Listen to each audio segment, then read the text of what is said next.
మరి ఇప్పుడు మనం స్పెషల్గా గ్రూప్ 3కి వస్తే ఈ గ్రూప్ 3లో మనకున్న ఈ 3 పేపర్స్ మరి వీటి యొక్క ప్రిపరేషన్ విధానం ఎట్లా ఉంటే క్రాక్ చేయొచ్చు అనేది మీ మాటల్లో. అంటే నేను నాదైతే యూపీఎస్సీ బ్యాక్గ్రౌండ్ కాబట్టి నేషనల్ అన్ని అంటే ఎకానమీ పాలిటీ ఇవి కానీ నాకు ఆల్రెడీ తెలుసు కాబట్టి ఐడియా ఉంది. ఓకే, నేను అవి ఎక్కువ చూడలేదు, జస్ట్ పైపైన చూసుకున్నాను. తెలుగు అకాడమీ బుక్స్ అవైలబుల్ ఉన్నాయి మనకు. అవును, అవి జాగ్రఫీ కానీ లేకపోతే ఇవి పాలిటీ ఇవి ఏదైనా తెలుగు అకాడమీ బుక్స్ స్టిక్ అవ్వాలి. ఇవి స్టేట్ సిలబస్కి పర్టికులర్గా ప్రిపేర్ అయ్యేవాళ్ళు. ఇప్పుడు యూపీఎస్సీ బ్యాక్గ్రౌండ్ నాది కాబట్టి నేను కవర్ చేశాను. మిగతా వాళ్ళకైతే అకాడమీ బుక్స్ కూడా కొన్ని బాగుంటాయి, అవి రిఫర్ చేయొచ్చు. బట్ తెలుగు అకాడమీ కొంచెం బల్కీ ఉంటుంది కాబట్టి అందులో వెతుక్కోవడానికి వీళ్ళకి టైం పడుతుంది. ఓకే. సో మార్కెట్ మెటీరియల్ ఏంటంటే ఈజీ చేసి కొంచెం కంపైల్ చేసి ఇచ్చేస్తుంది కాబట్టి ఇలా నా ఉద్దేశంలో బ్రీఫ్గా చదివితేనే బెటర్. ఒకటేసారి బ్రీఫ్గా చదివేస్తే అన్ని ఓకే నోట్స్ మేకింగ్ చేసుకుంటే అవి రిఫర్ చేసుకుంటే బెటర్ అనిపిస్తుంది తెలుగు అకాడమీ బుక్. రైట్. మీరైతే యూపీఎస్సీ చదివారు కాబట్టి దాంట్లో నుంచి ఏదైతే బుక్స్ చదివారో దాంట్లో నుంచి మెయిన్ సబ్జెక్ట్స్ని గ్యాదర్ చేసుకుని తెలంగాణ ఇష్యూస్ మాత్రం రీజనల్ లెవెల్లో ఇప్పుడు సోషల్ ఎకనామిక్ అవుట్లుక్ ఉంది మనకి ఎకానమీలో, అలాంటివి కానీ లేకపోతే తెలుగు అకాడమీ బుక్స్ అవైలబుల్ ఉన్నాయి. ఓకే. ఇవి మూమెంట్కి పిఎన్ఆర్ బుక్స్ అని మన దగ్గర ఉన్నాయి అలాంటివి.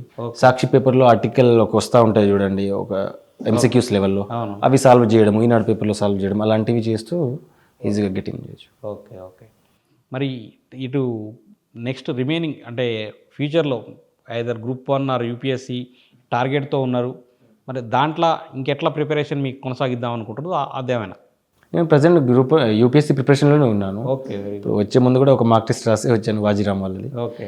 సో ఖచ్చితంగా నేను క్రాక్ చేస్తానని నమ్మకం నాకు ఉంది. నాకు ఎవ్రీ టైం సీసెట్ 1-2 మార్క్స్తోనే పోతుంది. జనరల్ పేపర్ నాకు ఇప్పుడు దాకా ఇబ్బంది లేదు. జనరల్ స్టడీస్ ఇబ్బంది లేదు నాకు. ఓకే. సో మార్క్ టెస్ట్ కూడా ఇప్పుడు ఆ టైంలో నేను పర్చేస్ చేయలేని స్తోమత లేని టైంలో ఉన్నా. ఇప్పుడు ఆన్లైన్లో అన్నీ అవైలబుల్ ఫ్రీగా ఉన్నాయి కాబట్టి ఇప్పుడు నేను అన్నీ చేసేస్తున్నాను. ప్రింట్అవుట్లు కానీ లేకపోతే ప్రింట్అవుట్ తీపించుకొని లేకపోతే ఆన్లైన్లో సాల్వ్ చేయడము ఇలా అవుతుంది. ఇప్పుడు నేను ఇంతకుముందే నవంబర్ వరకు ఆప్షనల్ మెయిన్స్ ఆన్సర్ రైటింగ్ రాశాను, అది అయిపోయింది, నాకు కంప్లీట్ అయిపోయింది. తీసుకున్నారు మీరు? ఆంధ్రపాలజీ ఆప్షనల్ ఢిల్లీలో ఆన్లైన్లో కోచింగ్ తీసుకున్నాను, అది అయిపోయింది. జిఎస్ నెక్స్ట్ ఇయర్స్లో అంటే ఈ ఇప్పుడు అడగొచ్చు చాలామంది, ఇంత బ్యాక్గ్రౌండ్ నుంచి వచ్చి మళ్ళీ ఢిల్లీలో అఫోర్డ్ కోచింగ్ ఇందని. ఫ్రెండ్స్ వల్ల ఆర్థిక సాయంతో వెళ్ళి వాళ్ళు అప్పు చేసి మరీ తీసుకొని ఆన్సర్ రైటింగ్ అన్నీ రాసాను. ఎవాల్యుయేషన్ అన్నీ నాకు ఇప్పుడు మెయిన్స్ ఓకే. నాకు ఇప్పటికి కూడా ఎవాల్యుయేషన్ ఏ క్వశ్చన్ ఇచ్చినా I'm okay with mains. But waiting for prelims out అయితే గెటింగ్ పక్క ర్యాంక్ వస్తుంది. ఓకే. మీకు యూపీఎస్సీ రావాలని మనస్ఫూర్తిగా కోరుకుంటూ నెక్స్ట్ అంటే కాంపిటీషన్కి వచ్చిన అభ్యర్థి విజయంతో బయటికి వెళ్ళాలి అంటే దీనికి ప్రైమరీగా మీరు ఇచ్చే సలహా ఏమిటి? అంటే చాలామంది అనుకుంటారు, నేను విలేజ్లో ఉన్నాను, లేకపోతే నాకు పెళ్ళి అయిపోయింది, నాకు లేకపోతే డబ్బులు లేవు, మా డాడీ పంపించట్లేదు, రెస్ట్రిక్షన్స్ అని చాలా పెడుతున్నారు చాలామంది. ఇప్పుడు మీరు అశోక్ నగర్, దిల్సుఖ్ నగర్ వచ్చి లేకపోతే ఎక్కడైనా వేరే చోట వెళ్ళి ప్రిపేర్ అవ్వాల్సిన అవసరం లేదు. ఇప్పుడు నా బ్యాక్గ్రౌండ్ చూసుకుంటే నేను కరోనా టైంలో ఇంట్లో కూర్చొని మా పాక ఉండేది, చిన్నది పాక, వర్షం వచ్చినా కురుస్తుంది ఇట్లా పాక, పక్కనే నేను చేసుకొని చదివేటోడిని, ఇక్కడ కురిస్తే మళ్ళీ ఇక్కడ వేసుకొని చదివేటోడిని. అంటే విలేజ్లో ఉండి కూడా చదువుకోవచ్చు. ఇప్పుడు చాలామంది మనం గృహిణులు చూస్తాము, డిఎస్పీ కొట్టారు, 2 పిల్లలు ఉన్న వాళ్ళు వల్ల. మీకు దృఢమైన సంకల్పం ఉంటే ఎక్కడున్నా అది వచ్చేస్తుంది. ఇంట్లో కూర్చున్నా, అశోక్ నగర్లో ఏసీ రూమ్లో కూర్చున్నా, ఇప్పుడు ఏసీ రూమ్లో చాలామంది కూర్చొని చదువుతున్నారు, వాళ్ళు ఏది క్రాక్ చేయలేదు. 6 ఇయర్స్ వరకు నా ఫ్రెండ్ సర్కిల్లో చాలామంది ఉన్నారు.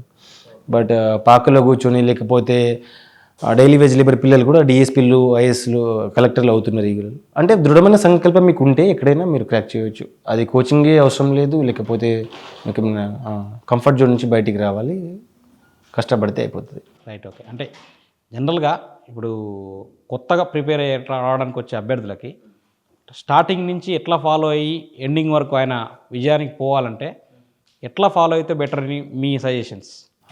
ఫ్రెండ్స్ మాట విని మార్కెట్లో ఉన్న మెటీరియల్ అన్ని చూసి యూట్యూబ్ క్లాసెస్ వింటే మీరు 5 నుంచి 6 ఇయర్స్ పట్టింది మీ సక్సెస్కి. అదైతే నేను గ్యారంటీ రాసిస్తాను బాండ్ పేపర్ మీద. Okay. First of all syllabus ఏముంది అది చూడండి.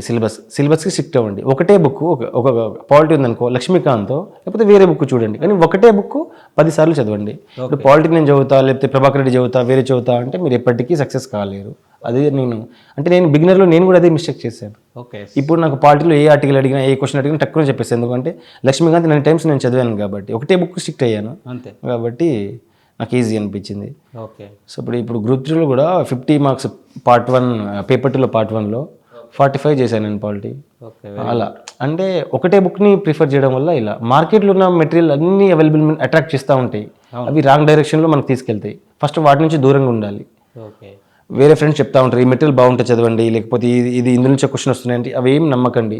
సిలబస్ చూడండి, ఏ బుక్ మీకు నచ్చకపోతే గూగుల్ చేసుకోండి. చాట్ జీపీటీ నా డేస్ అవైలబుల్, ఏఐ కూడా ఉంది మనకు, అలా కూడా ప్రిపేర్ అవ్వచ్చు. ఇప్పుడు నా ఫ్రెండ్ ఒక ఢిల్లీలో ఉన్నప్పుడు నా ఫ్రెండ్ ఒక అమ్మాయి చాట్ జీపీటీ యూజ్ చేస్తే యూపీఎస్సీ క్రాక్ చేసింది.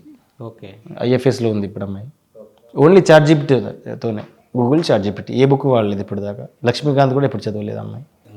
మొదటి రిలీఫ్గా గ్రూప్ 3 సాధించడం జరిగింది. ఫైనల్ మన టార్గెట్ అయితే యూపీఎస్సీకి మీ ప్రిపరేషన్ కంటిన్యూ చేస్తున్నారు. మరి ఈ గ్రూప్ 3 విజయం పట్లైనా అంటే చిన్నప్పటి నుంచి అంటే 2013లో మీ ఫాదర్ చనిపోయిన తర్వాత మీ అమ్మగారి యొక్క మెయిన్ హెల్ప్ తోటే ఇక్కడ వరకు మీరు రాణించగలిగారు. అంటే ఎట్లా అమ్మగారి యొక్క ఫీలింగ్ ఎట్లుంది ఈ గ్రూప్ 3 విజయం పట్ల? అంటే చాలా హ్యాపీగా ఫీల్ అయ్యారు. అంటే ఇంతకుముందు మా అమ్మగారు ఏమన్నా స్టేజ్ ప్రోగ్రాంలో ఉంటే మా విలేజ్లో కుర్చీ పెట్టేది ఇలా అందరికీ. ఓకే. ఇప్పుడు కుర్చీ పెట్టే స్థాయి నుంచి వాళ్ళ బిడ్డని కూర్చోమీద స్థాయికి తెచ్చింది మా అమ్మగారు. సో అలాంటి పొజిషన్లో నేను ఉన్నాను. చాలా మా అమ్మ చాలా హ్యాపీగా ఫీల్ అవుతున్నారు. ఓకే. అంటే ఏదైనా ఫంక్షన్ విలేజ్లో జరిగితే సర్పంచ్ వాళ్ళ కూర్చొని మీటింగ్ పెట్టుకుంటే కుర్చీలు తోడడము లేకపోతే వర్క్ చేయడం చేసేది. ఓకే. బట్ అదే కుర్చీ మీద నన్ను కూర్చోబెట్టింది మా అమ్మగారు కేవలం మాత్రమే. అది నేను ఖచ్చితంగా మా క్రెడిట్ మొత్తం అమ్మగారికి ఇస్తాను. అంతే. నెక్స్ట్ అంటే ఇప్పుడు ఏదైతే మన ఈ ఇండోలో ఈ ఆర్థిక స్తోమత ఈ అన్ని వెరీ పూర్ బ్యాక్గ్రౌండ్ నుంచి మనం రావడం జరిగింది తమ దీంట్లో వచ్చేటప్పుడు మరి మధ్యలో ఆగిపోయి వేరే ఏదైనా బిజినెస్ ఏదైతే పని చేసుకుందాము ఇట్లాంటి ఆలోచనల నుంచి డైవర్ట్ అయ్యి కూడా మళ్ళీ మీరు కాంపిటేటివ్ సైడ్ రావడం జరిగింది. దీనికి ఇన్స్పిరేషన్ లేనిది? హిందూ పేపర్ బాగా చదువుతాను నేను ఫస్ట్. ఓకే. ఆర్టికల్స్ వస్తూ ఉంటాయి, లేకపోతే మ్యాగజైన్స్ వస్తూ ఉంటాయి, క్రానికల్ మ్యాగజైన్స్ వస్తూ ఉంటాయి. అవి చూసి లేదు ఖచ్చితంగా ఐఏఎస్ఏ కలెక్టర్ అవ్వాలి, వేరే ఆప్షన్ లేదు, ఈ బ్యాక్గ్రౌండ్ నుంచి కలెక్టర్ వస్తే ఇక చాలు అనేది నేను అనుకున్నాను. బట్ మా ఫ్రెండ్ సూర్య కూడా అప్పుడు ఐఆర్ఎస్ సాధించారు. ఓకే. సో అతని సహకారంతో కూడా అతను కూడా నా ఇన్స్పిరేషన్ అనుకోవచ్చు. అప్పట్లో ఇంకా రోణంకి గోపాలకృష్ణ వాళ్ళు కూడా తెలుగు మీడియం నుంచి ఐఏఎస్ సాధించారు. అలా చూసి చాలా ఇన్స్పైర్ అయ్యి అలా ఇంకా లేదు ఇవి చిన్న చిన్న జాబ్ నా వల్ల కాదు, కానిస్టేబుల్ ఎస్ఐలు ఇవి నేను చేయలేను, జస్ట్ యూపీఎస్సీ ప్రిపేర్ అవుతాను అని నేను అనుకున్నాను. మధ్యలో చాలాసార్లు అనుకున్నాను, అంటే అమ్మ ఒక్కటే కష్టపడుతుంది, అంటే మాది ఇప్పటికీ పూర గుడిసెనే ఉంది, వర్షం వచ్చినా ఉరుములు వచ్చినా మెరుపు వచ్చినా మా అమ్మ ఒక్కతే పడుకుంటుంది కాబట్టి ఆ పెయిన్ నాకు ఉండేది. విలేజ్లోకి వెళ్ళి చదువుదామా అంటే అక్కడ అవ్వదు నాకు తెలుసు, ఎందుకంటే గిరిజన బ్యాక్గ్రౌండ్ కాబట్టి డిమోటివేట్ చేస్తూ ఉంటారు స్టిల్ ఇప్పటికీ. సో నీ వల్ల కాదు, పెళ్లి చేసుకో, మీ అమ్మ ఒక్కతే ఉంది కదా అది అని చెప్తారు. సో కరోనాలో నేను అది ఫేస్ చేశాను, కరోనా టైంలో అది ఫేస్ చేశాను. చాలామంది క్రిటిసైజం చేయడం వల్ల అది లేదు హైదరాబాద్లోనే ఉండాలి. బట్ నేనైతే హైదరాబాద్లో మా అమ్మని తీసుకొచ్చి జాబ్ వచ్చినాక పెట్టిస్తాను. బట్ అప్పటిదాకా అయితే నేను పేషెన్స్తో ఉండి ఎలాగైనా ఇక్కడ ఉండే హైదరాబాద్లో ఉండే చదవాలి ఫ్రెండ్స్ సహకారంతో అనుకునేవాడిని. Okay, right. ఇప్పుడు అంటే మీరు చెప్పినట్లు ఫైనాన్షియల్గా హెల్ప్ కోసమైనా లేదా మ్యారేజ్ చేసుకోమని ఇతర పని చేయమని సొసైటీ అనేది చాలా విధాలుగా మనల్ని క్రిటిసైజ్ చేస్తుంటుంది. వాటి నుంచి బయటకు వచ్చారు కాబట్టి ఈరోజు మీరు ఈ విజయాన్ని చూసిరు, నెక్స్ట్ ఇంకా పెద్ద విజయాన్ని చూడాలని మనస్ఫూర్తిగా కోరుకుంటున్నాను. అంటే మరి దీనికి అంటే ఇప్పుడు మీ సిస్టర్స్ ఇద్దరు ఉన్నారు, వాళ్ళ హెల్ప్ ఎట్లా ఉండేది? అంటే ఈ ప్రిపరేషన్కి మదర్ ఒక్కది ఎట్లాగూ ఆమె ఏదో ఆమె పని చేసిన దానికోసం ఆమె సర్వైవలెన్స్ ప్లస్ నీకంతో ఎంతో సాయం చేసేది. వీళ్ళ సలహా ఉంటాయి, వీళ్ళ మ్యారేజ్లు వీళ్ళవి తర్వాత వీళ్ళు ఎట్లా మీకు సపోర్ట్గా నిలిచారు? మా అక్కకి 2009లో మ్యారేజ్ అయిపోయింది. ఓకే. సో తర్వాత చెల్లి అంటే ఇంతకుముందు ముగ్గురు పని చేసేవాళ్ళు. ఓకే. డాడీ ఏమో జీతం ఉండేటోళ్ళు వాళ్ళ ఇంట్లో. ఓకే. డాడీకి నాకు ఎలా ఈ కాంపిటేటివ్ వరల్డ్లో అసలు ఇంట్రడ్యూస్ చిన్నతనంలో 4th క్లాస్లోనే వచ్చింది ఒక థాట్ ప్రాసెస్. మా డాడీ వాళ్ళ ఇంట్లో ఏదో జిలేబీ పొట్టాలు మా డాడీకి ఇస్తే జీతం పని కదా మా డాడీ వాళ్ళ ఇంట్లో, ఆ జిలేబీ పొట్టలు నాకు ఇచ్చి ఆర్టికల్స్ ఈనాడు పేపర్లు కానీ సాక్షి కానీ రోజు ఒక క్వశ్చన్లు వచ్చేవి. అప్పటి నుంచి మా డాడీ నా కోసం రోజు వాళ్ళ చదివి పడేసిన న్యూస్ పేపర్ తీసుకొచ్చి నాకు ఇచ్చేది 4th క్లాస్లో ఉన్నప్పుడే, చిన్నప్పుడే. ఓకే. స్టార్టింగ్లో నేను ఆడుకునేటోడిని కానీ తర్వాత అవి మెల్లగా తెలుసుకుని డైలీ న్యూస్ పేపర్ చదవడం అప్పటి నుంచే నాకు హ్యాబిచువల్ అయిపోయింది. మా డాడీ ఏం చదువుకోలేదు ఇప్పటికీ, జీతం పనే చేస్తారు.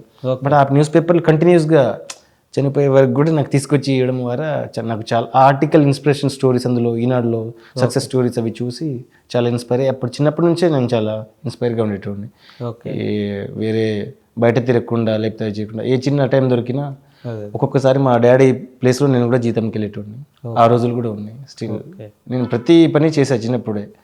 ఇటుకలు మోసా, సుతారి పనికి వెళ్ళాను, నార్మడి కావలికి వెళ్ళాను, అన్ని పని చేశాను.